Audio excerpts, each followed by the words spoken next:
Hello, welcome to Late Night Stocks. Thank you very much supporting us by hitting 1000 subscribers. Q3 earnings of Roku is next week on 3rd of November. Expectations are 6 cents per share, which is lower than previous year. In this video looking at the industry growth and business model of the Roku, I will show you the strength and weaknesses of the company. Looking at our checklist, we will decide together whether it is a buy before Q3 earnings. Roku is becoming the most powerful company in streaming. Roku's bet on smart TVs is paying off. 7 years after the company first began licensing its operating system to TV manufacturers, it has become the market leader in North America. Roku and its hardware partners sold more than TVs in 2020 than competitors like Samsung, LG, and Vizio. Roku TVs has a 38% market share in the US and 31% market share in Canada, which is huge if you think about the competition. That's the domination in the market. Roku has also announced they have reached 51.2 million active accounts, adding around 14 million accounts in 1 year. However, they also highlight that how much Roku's business has been solely focused on the TV space, giving competitors a chance to dominate other smart device categories. So this is a risk.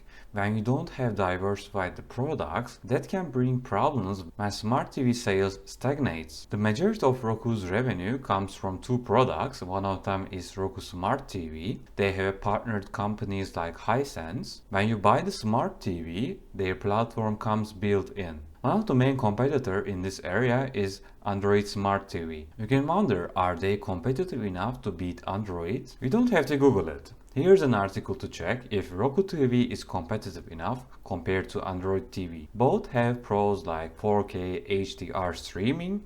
Roku TV works with both Google Assistant and Alexa. In addition to that, it is cheaper than Android and offers huge selection of apps and channels. On the other hand, you can use Android TV for NVIDIA GeForce Now gaming. I don't think it's a must feature, but it is worth mentioning. You can check the details in our NVIDIA stock video on our channel. When we compare the prices, Roku has variety range of products from $30 up to $100. On the other hand, the best on the market NVIDIA Shield TV comes with a $150 price, which is expensive due to its gaming capabilities. The bottom line, Android TV is still a good platform. This is especially true if you are invested in Google services and get a lot of value out of powerful voice control. That being said, Roku has a broader selection of hardware and is the content king. But Android TV is clear leader for its user interface and voice control features. If you want to have access to as many channels and apps possible, like having wide choice of compatible hardware, Roku is the best pick. I said there were two main products for the revenue. One was Roku Smart TV, and the second one is Streaming Stick. They have a variety of products at competitive prices. Of course, there are competitors like Apple and Google. However, when you search on Amazon, you can see that Amazon has one as well. So competition is tough here. However, Roku is still the market leader. Let's compare this time Amazon Fire Stick with Roku. Which streaming video is better? I don't want to discuss in detail, but I want to show you the search features and content quality of these streaming sticks. Both platforms have access to all main services, Netflix, Amazon Prime, Hulu, Sling, HBO, and YouTube, but only Roku has access to Roku Channel, which is a free ad-supported streaming service. Roku has slightly better search function that can scan more subscription services for content, and it has built-in feature that tracks when shows and movies come to streaming services you subscribe to. That's a great feature when you want to find out something new to watch and don't want to check each service individually. In addition to that, it shows the cheapest offers among streaming services and puts the one you subscribed prior. On the other hand, it is worth noting that Amazon has a comprehensive search feature too, but it does place more emphasis on Amazon Video results. Roku looks like neutral to all streaming services and makes them more appealing. Streaming services like Hulu and Sling don't have many opportunities to be shown in Amazon Fire Stick. That brings a Roku competitive advantage and make them the market leader. Okay, we talked about the products, but is there a growth in this market? According to research, the smart TV market has still growth potential until 2026. Top players of the sector are Philips, LG, Panasonic, and Samsung.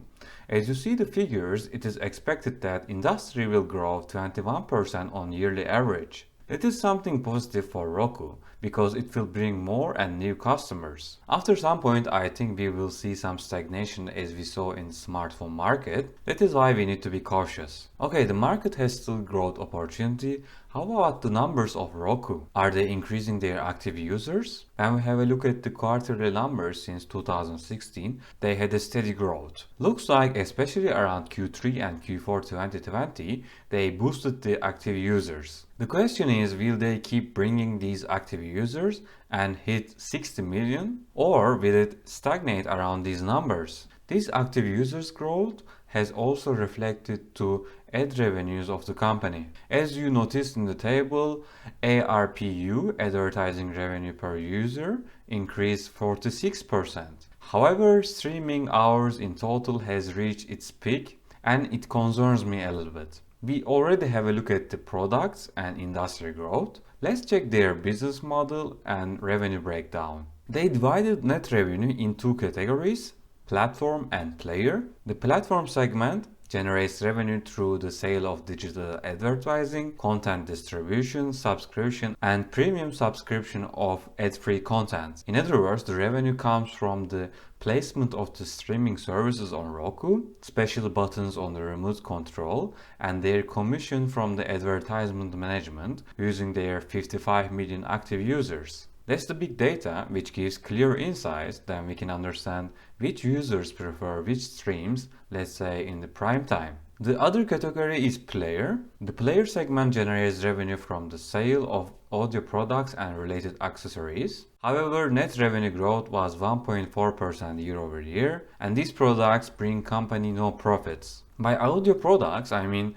the stream bars and wireless speakers. As you can understand, it is not easy to be dominant here due to competition. Okay, we discussed the business model. What about the numbers? What was the Q3 results of the company and what can we expect in Q3 earnings? I don't want to rush you with all the numbers. I will just give you the key highlights in terms of trends over quarters. Net revenue and gross profit growth of Roku was solid. 81% revenue and 130% gross margin growth year over year are impressive numbers. However, when we break down the numbers, player business, in other words audio accessory business, is not beneficial for the company. They didn't make profit but loss from these products. In addition to that, gross profit margin of platform business looks like it saw the peak at 66.9%, so no more good news on that side. The company provided Q3 outlook, which you can see on the right hand side. We have promising revenue expectations, but 47% gross profit margin is not helpful after 52%. This means they will go back to levels of last year. When we look at the big picture, our checklist, they are the leader in a growing industry.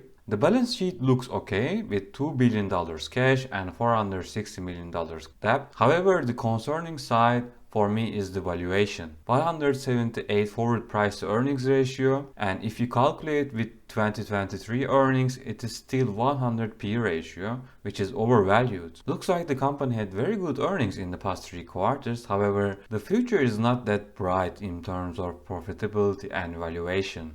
Finally, when we have a look at the stock price, Roku started this huge run at $200 and hit $487 in February this year, more than doubling in 3 months. Then we had a tech crash. All the hype stocks like Tesla hit their lows in May. That was also a turning point for Roku. The stock went to again $487 point and made the double top. The Q2 earnings on the 4th of August was the beginning of this bearish period. Since then, stock price is dropping, and maybe you're asking yourself if we can see that $487 again. As I said earlier, Roku brought impressive earnings in the last 3 quarters. However, that era looks like ended, and Wall Street is pricing the company accordingly. This green trend line and 200-day average red line were holding the stock so far. However, we are below that now. That is why I wouldn't buy from here. I would wait and see Q3 earnings. Let's say if management lowers the expectations for Q4, we can see further sell-off and the stock price can hit $275 level. This is not an investment advice, please do your own research. Thanks for again supporting us by hitting 1000 subscribers. Don't forget to give a like, write any comments to boost the video. See you later.